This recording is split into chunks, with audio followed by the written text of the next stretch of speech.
Some people seem confused why I'd want to use the iPad Air as my main computer even when I own an iPad Pro. Well, if there was one way I could just kind of sum it up in one sentence, I would just say tech specs aren't everything. This video is sponsored by Intel. There's a few places where the iPad Air isn't as good as the Pro. Makes sense. It doesn't cost as much. It's the Air device, it's not the Pro device. That makes sense. That's just what it is.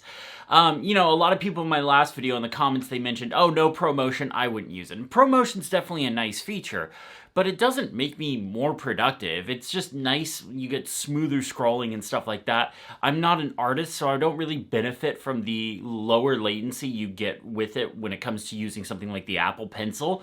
A lot of times when I'm using the Apple Pencil, I'm just sitting down with like the Apple Pencil, the Paperlike, and like journaling and stuff like that. So like that's kind of like my setup for using the Apple Pencil, and it doesn't really benefit from ProMotion, though. Like, I mean, you do get some benefits, but it's not like I'm like storyboarding out like a major television show or a movie or something like, and I just need like pixel accurate line strokes or something like that. The other one is Touch ID versus Face ID.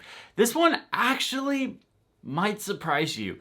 I kind of prefer Touch ID on the iPad right now. So in this setup, you might see right here, I have the iPad Pro closed up in what is traditionally called clamshell mode. For laptops, that's when it's all closed up but plugged into a monitor so you can still use it. On the iPad Pro, when you need to authenticate, it still triggers Face ID even in this mode, because technically the screen is on, even though it's all closed up. It still triggers Face ID, but you can't do anything with Face ID because it's all closed up. You have to open it back up and do it. With this one, I could just reach over and put my finger on the Touch ID button, and it's fine.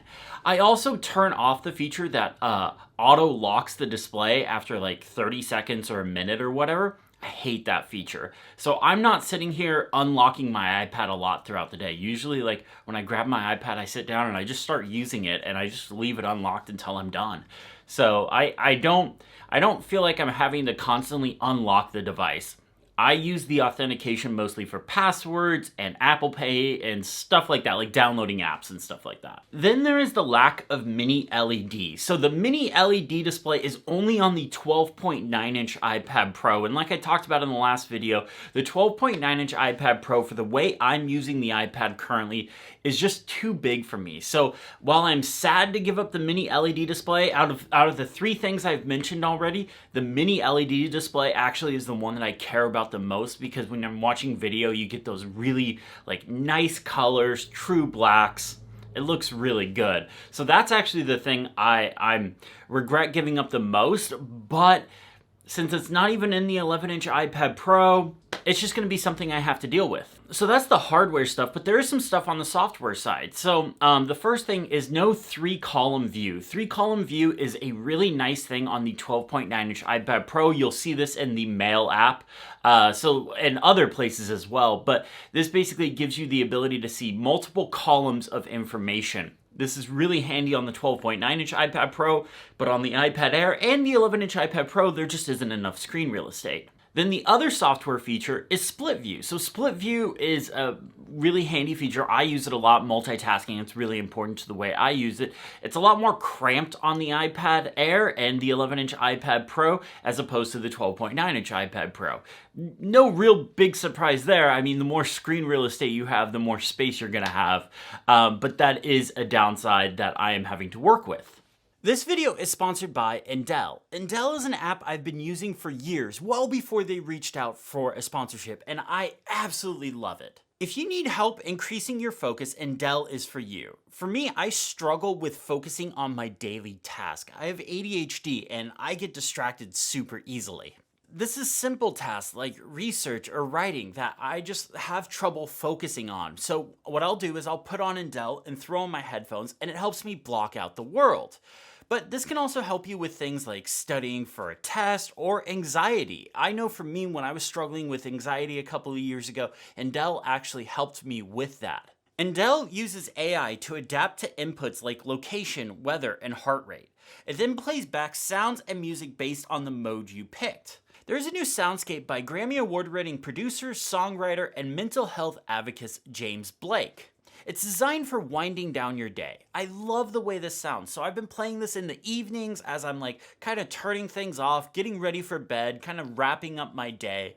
And it's just kind of helped me block out the, the noise that's happened that day and like help me just calm down and get ready for bed. I'm somebody that has terrible sleep patterns. The first 100 people to use the link in the description below will get a free week of the audio experience. I highly recommend downloading Indel and checking it out. Seriously, it is something that's helped me, and this was way before they ever reached out for a sponsorship. My thanks to Indel for sponsoring this video. For me, the lack of pro features and the lack of pro software on the iPad is what's really hurting the iPad experience for me right now. As most of you know, I spent years just working off the iPad, and I truly love the iPad. But with Apple Silicon coming to the Mac just getting really, really good, I was kind of like sitting over here and being like, oh man, those guys are getting all these cool features, and I'm just like still like playing with iPad OS 13 stuff. And like it was just one of those things that's like, okay, like where is the next step for the iPad? Where is the next evolution of the iPad? The hardware keeps getting better and better and better, but what's going on with the software? So what would it take for me to forsake the iPad Air, forsake the MacBook, and go back to the iPad Pro as my main computer? The first thing is Final Cut. I need Apple to bring their Pro software to the iPad. And it's not just because I want to see the Pro software. I mean, that is a big reason, because I want the stability that comes with Final Cut. In the video editing community, Final Cut is known for having really good performance. So like you don't need an overpowered machine. You don't need an M1 Max MacBook Pro or an M1 Ultra Max Studio or something like that in order to edit a simple video. You can get away with an M1 chip. That's what's in this. I am definitely going to be looking for that in June. Now, it doesn't have to be released in June, but I'm looking for an announcement, a tease, Apple just saying, hey, we're working on it, something. I just need something.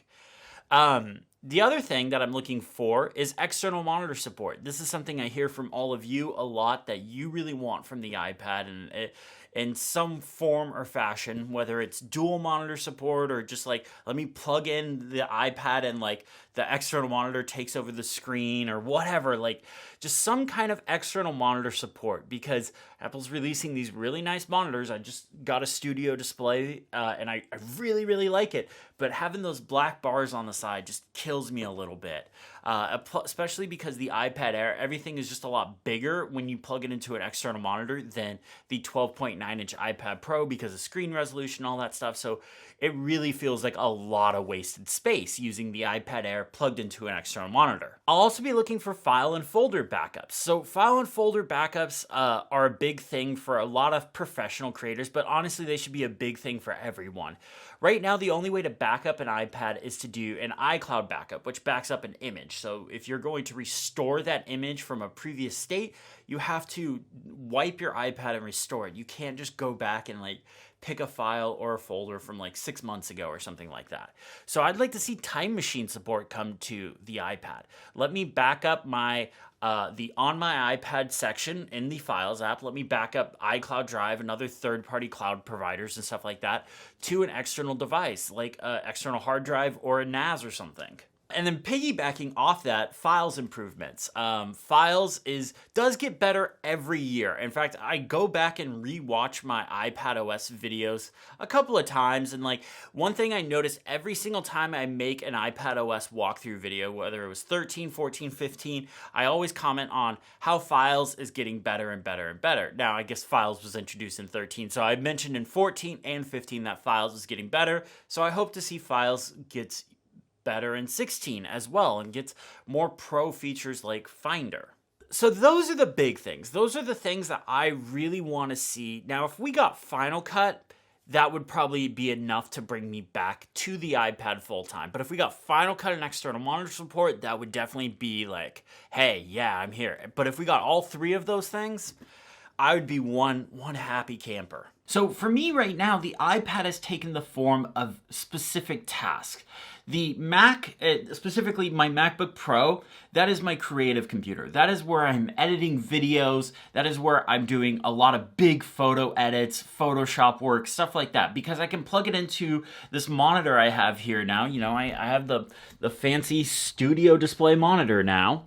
I can plug it into that now and edit these big projects there. That's a big deal to me. But I don't feel the iPad is at a place where it can handle big creative projects. For me, especially, like the app that I was relying on to do these massive creative projects was LumaFusion. LumaFusion is the best video editor on the iPad. But I was coming across all of these bugs that just absolutely just trash my workflow. The second half of 2021 was really rough for me and using the app. Because I was having issues with it crashing all the time. I had one video that took over a week to get it to export properly. I had to talk to their tech support people. It killed my productivity to the point where I was just like, okay, it's time for me to move on. And that's when I ended up making that order for the MacBook Pro. Now, all that being said, the iPad is still absolutely my favorite computer. I really hope to see with iPadOS 16 pro features, pro software announced like Logic and Final Cut and revisions to Swift Playground so it can do more for, you know, people that want to develop apps on the iPad. That's something I really do hope to see. But for now, in the meantime, I talked in the last iPad Air video that I did that I'm going to use the iPad Air for a month as my main computer. I think I'm going to extend that now to June. So June is when WWDC is. That's typically when we see the next version of iPadOS, iOS, macOS, all the OS updates. We see what it's going to bring. So my thought process right now is I'm going to stick with the iPad Air until June, until we see what's happening at WWDC, and then we'll see what iPadOS 16 brings, and then go from there. So for me, in the current state of iPadOS, I feel the iPad Pro hardware is complete overkill, especially if you consider like the iPad Pro that I got was the 2 terabyte model. Now, consider the reason why I got the 2 terabyte 12.9 inch model back then is because I was still editing video on the iPad and I wanted all that extra space. But right now I'm, using this iPad Air. It's the new iPad. I'm reviewing it. So it makes sense for me to stick with the iPad Air. But also, the hardware is exactly what I need out of an iPad. It's fast. It has the good design that I like. It doesn't have, the big bezels and the big home button. Honestly, for me, if I was like recommending an iPad to people, I would say the iPad Air is truly the base iPad now. That I know there's the $329 iPad, and that's still a good deal if you're getting it for kids or if you're a student or whatever. Like if you just want to, or it's your first iPad and you just want to like save a few bucks, it's still a good deal. But like this new iPad design, the new Apple Pencil, the Magic Keyboard, all that stuff is really, really nice to have. And then there's stuff like Center Stage and stuff that I didn't even really talk about. That's good for video calls and things like that. So for me, my computer usage is split into 2 camps right now. There's heavy duty work and there's lightweight work. Lightweight work is covered by the iPad. That's stuff I've talked about. Writing, research, admin task, email, project management, all that kind of like, I'm just going to sit here with some apps and work on some stuff. But then there's the heavy duty stuff, and that's what my MacBook Pro is for.